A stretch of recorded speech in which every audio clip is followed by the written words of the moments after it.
Good evening and welcome to the channel's studios here in London with your international news around the world in 5. The Oscar-winning actor Kevin Spacey has been cleared of all charges in his sexual assault trial in London. The jury returned not guilty verdicts for 9 sexual offence charges relating to 4 men between 2001 and 2013. The 64-year-old had denied the allegations and previously called the case against him weak. Mr. Spacey cried at Southwark Crown Court as the not guilty verdicts were read out. I imagine that many of you can understand that there's a lot for me to process after what has just happened today. But I would like to say that I'm enormously grateful to the jury for having taken the time to examine all of the evidence and all of the facts carefully before they reach their decision. And I am humbled by the outcome today. I also want to thank the staff inside this courthouse, the security, and all those who took care of us every single day. My legal team, Evan Lowenstein and Lucy, for being here every day. And that's all I have to say for the moment. Thank you very much. More than 40 people have died in Algeria, Italy and Greece, and thousands have been evacuated as Mediterranean wildfires threaten villages and holiday resorts. The entire island of Rhodes has been put into a state of emergency as fires also rage on Corfu and Evia.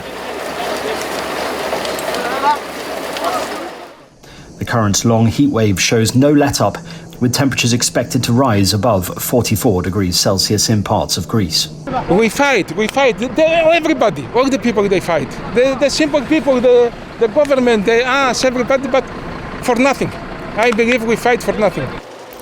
Fires in Sicily and Puglia have forced thousands of people to flee. The heaviest death toll so far is in Algeria, where the 34 victims included 10 soldiers surrounded by flames during an evacuation in the coastal province of Béjaïa, east of Algiers. Béjaïa is the worst hit area, accounting for 23 deaths. Fires have also raged in neighbouring Tunisia, where 300 people have had to be evacuated from the coastal village of Meloula. Israel's Supreme Court has said it would hear an appeal against a new law that curbs some of its own powers, pitting it against Prime Minister Benjamin Netanyahu's right-wing government that is seeking an overhaul of the judicial system.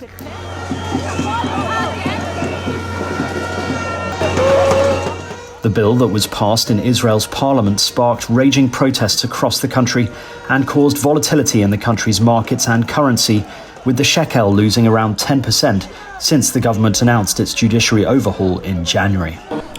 The market actually recovered some of the losses that from yesterday, but I think it's more a commercial issue rather than it's a trading issue, rather as some kind of fundamentals. We saw a sharp sell-off, and I think the market was expecting maybe some downgrade in the outlook, not in the rating itself, but in the outlook. But at the end of the day, when Moody's just published, let's say, a more mild response, the market gaining a little of the losses that it has yesterday. Reports say presidential guards in Niger are holding President Mohamed Bazoum and have blockaded his residence as well as key ministries. This video showing armed soldiers on the streets. No shots were fired, and it's not clear if this is an attempt by the presidential guard to seize power. The president's office tweeted that the guards unsuccessfully tried to get support from the military in what they called their anti-republican efforts. And an extraordinary aerial video of a fire on a cargo ship carrying almost 3,000 cars off the Dutch coast has been released. The fire has left 1 sailor dead and 22 others hurt. Footage shows smoke billowing as several other boats try to put out the fires. The Dutch Coast Guard said the fire was probably caused by one of 25 electric vehicles on board the ship.